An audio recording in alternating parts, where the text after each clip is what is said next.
आप सभी को राधे राधे, जय श्री कृष्णा। दोस्तों, वैशाख मास में पड़ने वाली वरुथनी एकादशी 24 अप्रैल को मनाई जाएगी। 25 अप्रैल को हम वरुथनी एकादशी का पारण करेंगे और वैशाख मास मधुसूदन मास में पड़ने वाली यह एकादशी बहुत ही महत्वपूर्ण एकादशी होती है।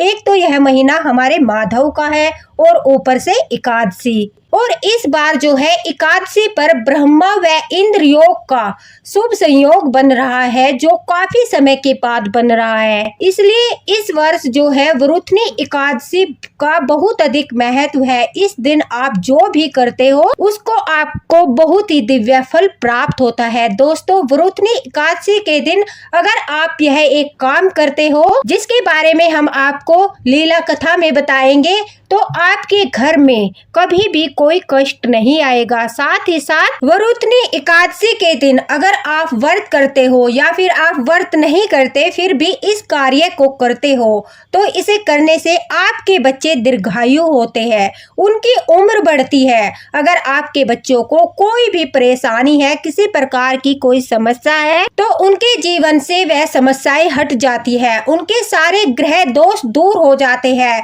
दुर्घटना से वो सुरक्षित रहते हैं और विष्णु भगवान की कृपा प्राप्त करते हैं। वरुथनी एकादशी के दिन जो महिलाएं निसंतान होती है, अगर वह श्रद्धा पूर्वक व्रत करके इस एक कार्य को करती है तो उन्हें संतान सुख प्राप्त होता है। साथ ही साथ आपके बच्चों के उन्नति के मार्ग खुलते हैं। अगर पढ़ाई में आपके बच्चे आगे बढ़ना चाहते हैं तो ठाकुर जी उन्हें आशीर्वाद देते हैं। इसलिए वरुथनी एकादशी के दिन आपके बच्चों को ठाकुर जी दीर्घायु होने के साथ साथ स्वस्थ जीवन और जीवन में उन्नति का आशीर्वाद भी देते हैं। इसलिए वरुथनी एकादशी का बहुत ज्यादा बड़ा महत्व है। आज की यह लीला कथा हमारे साथ अन्नू जी ने इंदौर से शेयर की है। यह एक सच्ची घटना है जिसे सुनने के पश्चात आप भी अवश्य ही यह एक कार्य वरुथनी एकादशी के दिन व्रत करो या ना करो, लेकिन यह कार्य अवश्य ही करोगे और यह कार्य करने के पश्चात आपके जीवन में जो चमत्कार होंगे, आपके बच्चों के जीवन में जो चमत्कार होंगे, उन्हें देखकर आपका मन भी प्रसन्नचित हो जाएगा। दोस्तों, जितना पुण्य हमें जो है गीता पाठ करने से, कथाएं पढ़ने से प्राप्त होता है, उतना ही पुण्य हमें ठाकुर जी की सच्ची लीला कथाएं सुनने से भी प्राप्त होता है। इसलिए समय निकालकर ठाकुर जी की लीला कथाएं अवश्य सुननी चाहिए, क्योंकि ठाकुर जी जो है अपने भक्तों के साथ लीलाएं करते हैं और भक्त अपने अनुभव शेयर करते हैं, तो इससे ठाकुर जी के प्रति श्रद्धा और विश्वास अटूट होता है, मन में विश्वास बढ़ता है। चलिए सुनाते हैं आज की है लीला कथा जो अन्नू जी ने हमारे साथ शेयर की है। दोस्तों, अन्नू जी कहती है कि उनकी शादी को पूरे 5 वर्ष हो चुके थे, लेकिन उन्हें अभी तक संतान सुख प्राप्त नहीं हुआ था। घर में काफी सारी समस्याएं थी। उनके हस्बैंड किसी भी कार्य को करते थे तो उसमें सफलता भी हासिल नहीं होती थी। उनका जीवन बहुत ही कष्टदायी और दुखदायक था। संतान की प्राप्ति न होने के कारण अन्नू जी कहती है कि उनके ससुराल वालों ने अन्नू जी को छोड़ने का मन बना लिया था, अर्थात वो अन्नू जी के पति की दूसरी शादी करना चाहते थे। अक्सर उनकी सास कहती थी कि हमारा इकलौता बेटा है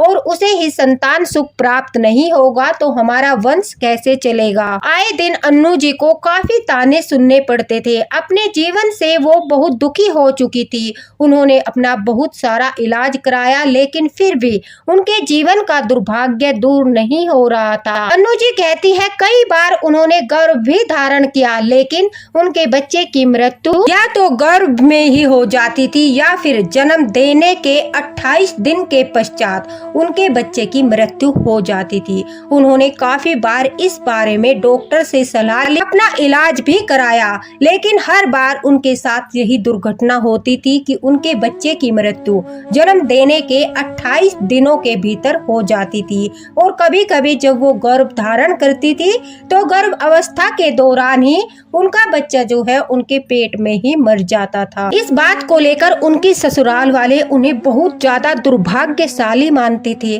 उन्हें बहुत सारे ताने देते थे, जिनसे परेशान होकर अन्नू जी कहती है एक बार उन्होंने अपने जीवन को समाप्त करने का फैसला किया। लेकिन उसी दौरान उनके जीवन में एक आशा की किरण आई। किसी ने उन्हें लड्डू गोपाल के बारे में बताया, ठाकुर जी की सेवा के बारे में बताया और कहा कि अगर तुम ठाकुर जी के बाल स्वरूप लड्डू गोपाल की सेवा करोगी तो तुम्हारे जीवन का सब अंधकार दूर हो जाएगा।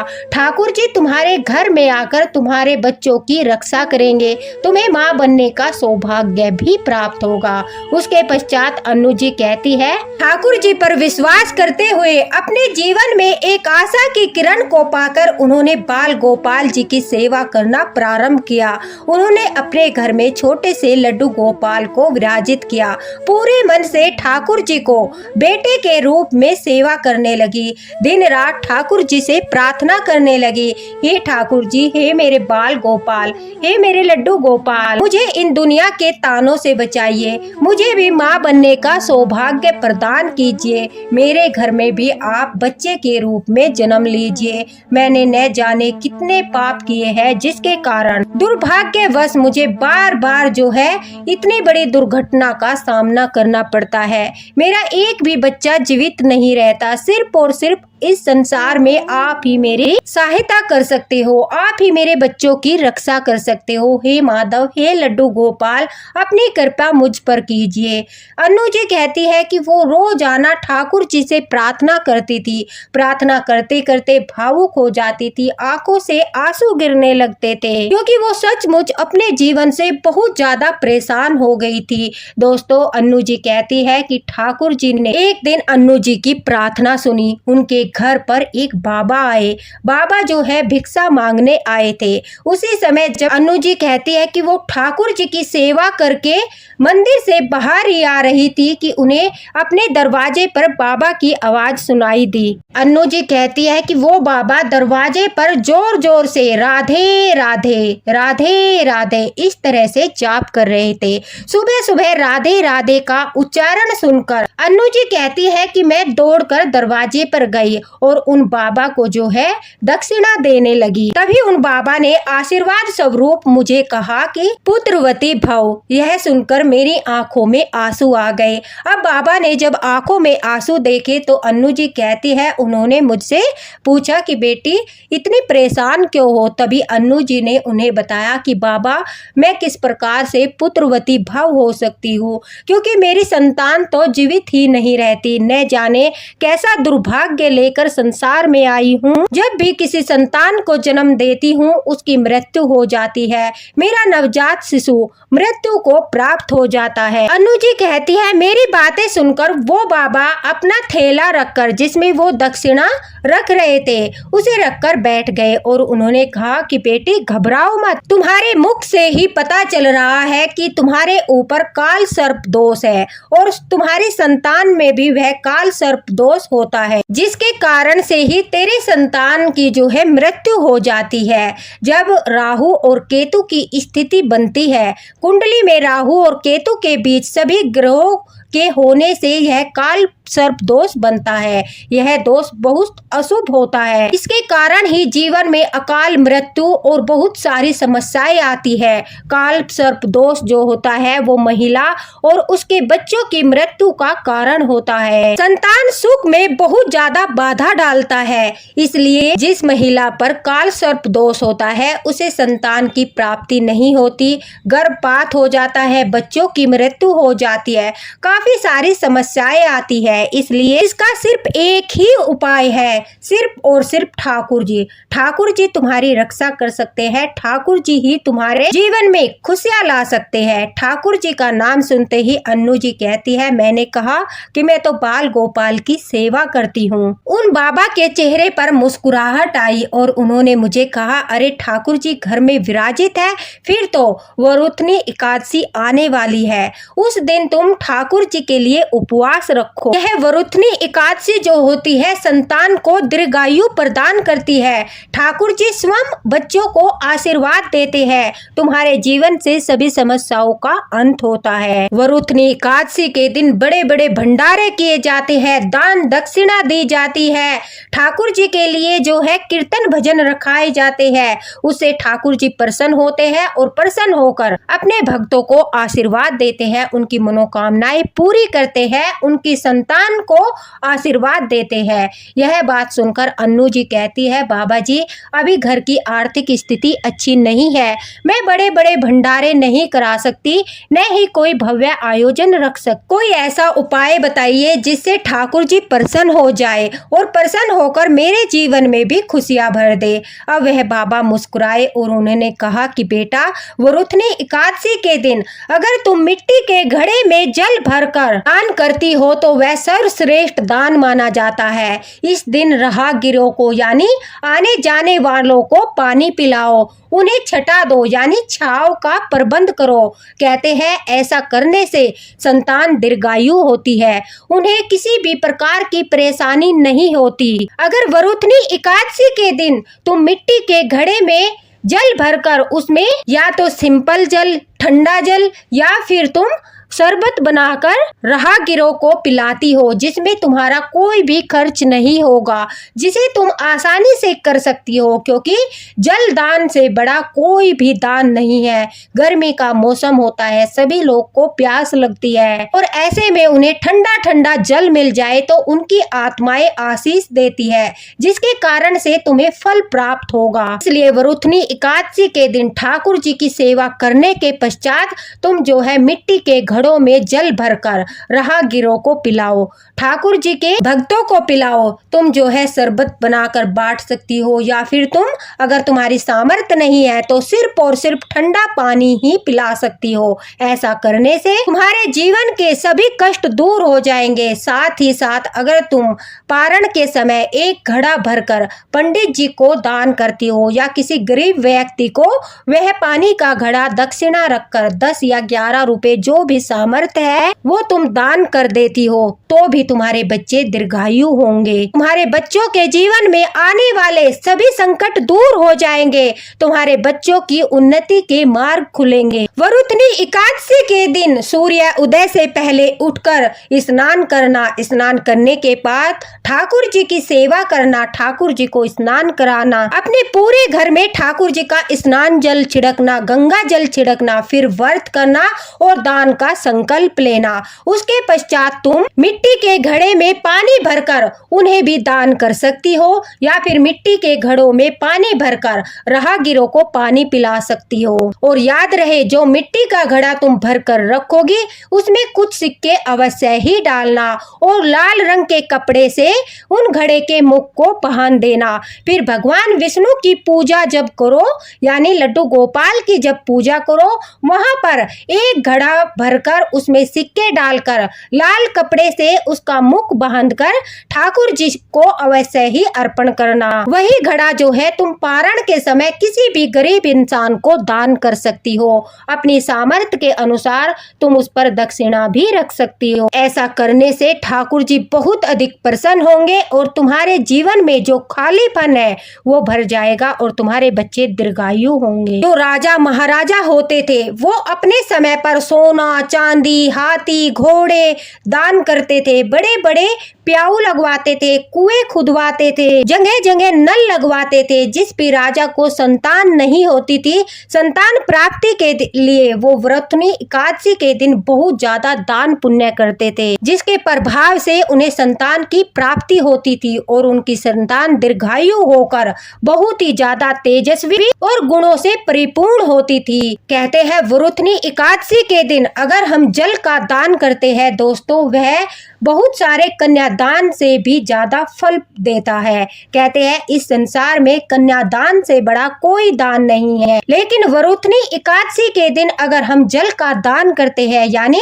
जल प्यासों को पिलाते हैं, पक्षियों को पिलाते हैं, राहगीरों को पिलाते हैं, हम जल का यानी हम एक तरह से जल का भंडारा करते हैं। या तो आप शरबत बनाकर बांट सकते हो या फिर आप ठंडा खाली जल भी घड़ों में भरकर बांट सकते हो, क्योंकि मिट्टी के घड़े में जल भरकर कर जो है बांटने से बहुत ज्यादा फल प्राप्त होता है। वरुथनी एकादशी के दिन जल दान का विशेष महत्व माना जाता है और जल दान करने से घर में धन वैभव की भी वृद्धि होती है, माता लक्ष्मी की कृपा होती है और कहते हैं जिन घड़ों में हम भरकर जल का दान करते हैं माता लक्ष्मी आशीर्वाद स्वरूप वही घड़े धन भरकर हमारे घर में हमें फल स्वरूप देती है। इसलिए जल का बहुत बड़ा दान होता है। सभी पापों से आपको मुक्ति मिलती है, धन वैभव की वृद्धि होती है, आपके पितृ जो होते हैं वो भी तृप्त होते हैं। वरुथनी एकादशी के दिन घड़े में भरकर जल दान करने से जो आपके पितृ होते हैं उन्हें भी तृप्ति मिलती है और वो आपको आशीर्वाद देते हैं। काल सर्प जैसे दोष जो है